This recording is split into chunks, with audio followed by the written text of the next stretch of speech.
Good morning बच्चों। कल अपन पढ़ रहे थे भूगोल का सामान्य रूप से पढ़ा था कि भूगोल क्या है, किस प्रकार हमें इसको याद करना है, भूगोल का अर्थ क्या होता है। और आज अपन देखेंगे कि कल जो मैंने कहा था कि भूगोल के दो भाग होते हैं, एक तो मानव भूगोल और एक भौतिक भूगोल। तो भूगोल के दो भाग अपने पास दिए गए हैं।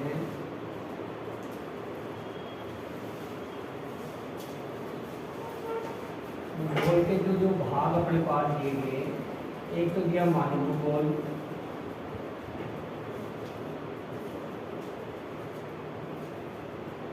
और एक दिया अपने पास में भौतिक भूगोल।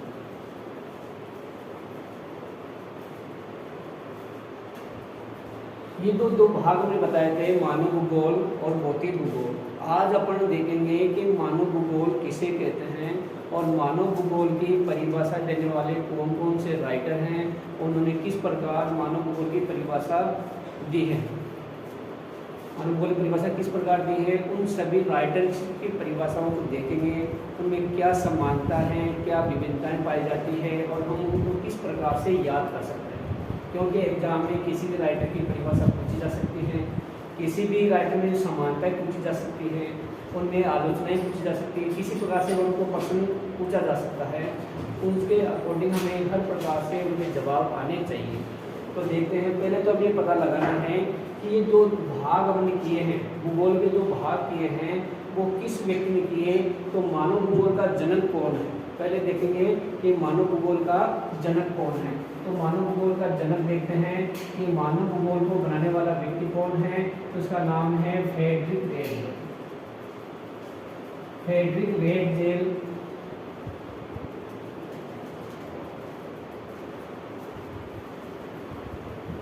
वेटजेल नामक वैज्ञानिक ने इस मानव भूगोल का निर्माण किया, जिसे कहा गया कि मानव भूगोल बनाया गया। तो इन्हीं से पूछा गया कि फ्रेडरिक वेटजेल को पूछा गया कि मानव भूगोल किसे कहते हैं। तो फ्रेडरिक वेटजेल बड़े जर्मन के थे और पहली परिभाषा इनकी आई कि मानव भूगोल किसे कहते हैं, मानव भूगोल किसे कहते हैं।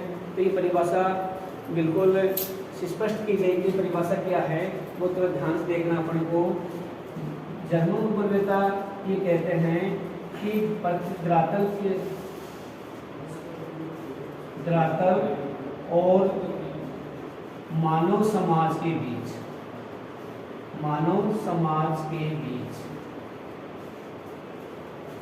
धरातल और मानव समाज के बीच होने वाली, मानव और धरातल समाज के बीच होने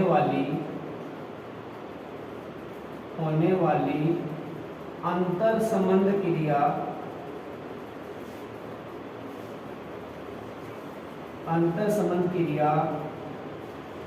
का संश्लेषण, विश्लेषण करना या अध्ययन करना मानव भूगोल कहलाता है।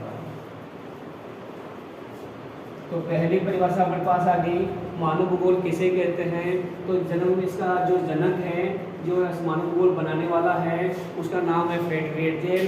तो पहली परिभाषा इन्हीं के द्वारा दी गई और वो परिभाषा है अपने पास में, धरातल और मानव समाज के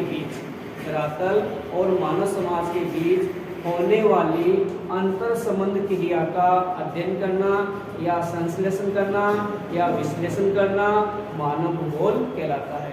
कहने का तात्पर्य ये है या अर्थ समझते हैं कि पृथ्वी पर जहाँ जहाँ मानव बस्तियाँ निवास करती हैं, पृथ्वी के किसी भी कोने पे, किसी भी महाद्वीप पे, किसी भी धरातल पर जो बस्तियाँ, मानव बस्तियाँ निवास करती हैं, वो मानव बस्तियाँ उसी धरातल, किस प्रकार का धरातल है वो पर्वतीय प्रदेश हो या मैदानी प्रदेश हो या तटवर्ती प्रदेश हो या अपने पास सागरीय प्रदेश हो या जलीय प्रदेश हो, किसी प्रकार का प्रदेश है, वहाँ की जलवायु के अकॉर्डिंग ही, वहाँ की जलवायु के अनुसार ही अपनी आर्थिक क्रियाएं संपन्न करेगा। और उन क्रियाओं का अगर अपन अध्ययन कर लेंगे वो कहलाएगा मानव भूगोल। मैंने पहले भी कहा था आपको कि मानव भूगोल में सिर्फ मानवीय क्रियाओं का अध्ययन किया जाएगा। अब वो मानव किस प्रकार के क्षेत्र में रह रहा है, किस प्रकार के क्षेत्र में रहकर अपनी क्रियाएं संपन्न कर रहा है, तो उस धरातल के बीच में और मानव के बीच में किस प्रकार की क्रियाओं का अध्ययन किया जा सकता है, किस प्रकार क्रिया करके वो अपनी आजीविका संपन्न कर रहा है, अपना जीवन निर्वाह कर रहा है, उस क्षेत्र को या उसी प्रकार की क्रियाओं को हम मानव भूगोल कहते हैं। ये पहली परिभाषा समझ में आ गई होगी अपने पास में कि फ्रेडरिक डेटजेल ने उनमें किस प्रकार की परिभाषा दी है, और पहली परिभाषा अपने पास देने वाले जो व्यक्ति हैं उनका नाम है फ्रेडरिक डेटजेल। ये जर्मन के रहने वाले हैं और इन्हीं ने मानव भूगोल पर एक ग्रंथ भी लिखा है जिसे एंथ्रोपोलॉजी कहा जाता है। दूसरे अपने पास जो व्यक्ति आए इनके बाद में, जो इनकी एक स्टूडेंट थी जिसका नाम था एलन सी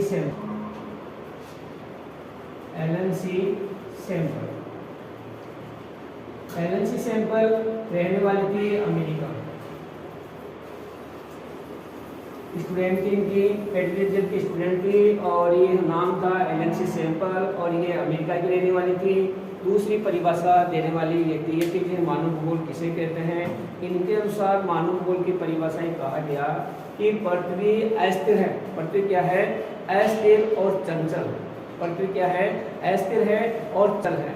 और चंचल पृथ्वी के अंदर जो मानव की गतिशील क्रियाएं हैं, जो मानव की कार्यशील प्रगति है, कार्यशील क्रियाएं हैं, उन क्रियाओं का हम अध्ययन कर लें, उसे मानव भूगोल कहा जाता है। जैसी परिभाषा बने, पृथ्वी अस्थिर है और वो गतिशील है।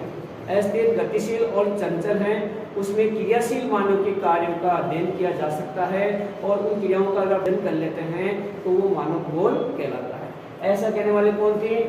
एलन सी सैंपल, जो कि फ्रेडरिक डेटजेल की स्टूडेंट थी और रहने वाली कहाँ की थी? अमेरिका की। इस प्रकार दो व्यक्तियों की परिभाषा अपने सामने आ चुकी है। अब दोनों में समानता क्या है देखिए। इसमें कहा जा रहा है कि धरातल और मानव समाज के बीच, यानी किसी प्रकार का धरातल है जहाँ मानव समूह बस्तियां पाई जाती हैं, उस धरातल के और मानव के बीच में अगर क्रियाएं हो रही है और उनकी आजीविका संपन्न हो रही है, उनके जीवन निर्वाह संपन्न हो रहा है, तो वहाँ पर मानव के और धरातल के बीच क्रियाओं का अध्ययन करेंगे तो मानव भूगोल कहलाएगा। उसी प्रकार अपन इसमें क्या बताया जा रहा है, इसमें एलन सी सैंपल कह रहे हैं कि पृथ्वी है, अस्थिर पृथ्वी है, कभी बदल सकती है, और पृथ्वी चंचल है, और उस अस्थिर पृथ्वी में जो मानव रह रहा है उसकी क्रियाशील कार्यों का अगर अपन अध्ययन कर लेते हैं तो वो मानव भूगोल कहलाता है। दोनों में समानता, दोनों में ही धरातलीय क्रियाओं का अध्ययन किया गया है, दोनों में मानव क्रियाओं का अध्ययन किया गया है, और दोनों में कहा गया है कि धरातल और मानव के बीच में जो भी क्रियाएं होती हैं जिसे मानव अपनी जीविका चला सकता है, अपनी आजीविका चला सकता है, उन क्रियाओं का अपन अध्ययन करेंगे तो वो मानव भूगोल कहलाता है। दो विद्वान अपने पास हो गए हैं, दोनों के अपने नाम जान लें। पहला विद्वान कौन है? फ्रेडरिक डेटजेल, जो कि मानव भूगोल के जनक है, रहने वाले कहाँ के? जर्मन के हैं। दूसरे विद्वान अपने पास विद्वान है जो इनकी स्टूडेंट थी, तो यह नाम था एलन सी सैंपल, जिस नाम पूरा नाम है Ellen Churchill Semple. Ellen Churchill Semple नाम इसका नाम है और ये अमेरिका की रहने वाली है। दूसरी परिभाषा इसने दी। दोनों की परिभाषाओं को अपन कंप्रोमाइज करते हैं तो दोनों में ये कहा गया कि इसमें सिर्फ मानव के कार्यों का अध्ययन देखा गया है, उनके धरातलों के बीच में। इस प्रकार हम देख सकते हैं कि दो परिभाषा हमारे अपने सामने आ चुकी है। अब तीसरी परिभाषा अपने पास है, जिस विद्वान का नाम है वो है अपने पास विडाल डी लाब्लांस। विडाल डी लाब्लांस ये तीसरे विद्वान हैं जिन्होंने मानव भूगोल की परिभाषा दी है। मानव भूगोल की परिभाषा देने वाले तीसरे व्यक्ति कौन है? Vidal de la Blache. रहने वाले कहाँ के हैं? ये रहने वाले हैं फ्रांस के रहने वाले विद्वान हैं और इन्होंने मानव भूगोल की परिभाषा दी है। तीसरी परिभाषा मैं आपको बताने जा रहा हूँ, जिसका देखिए जरा ध्यान सुना। तीसरी परिभाषा ये है कि ये कहते हैं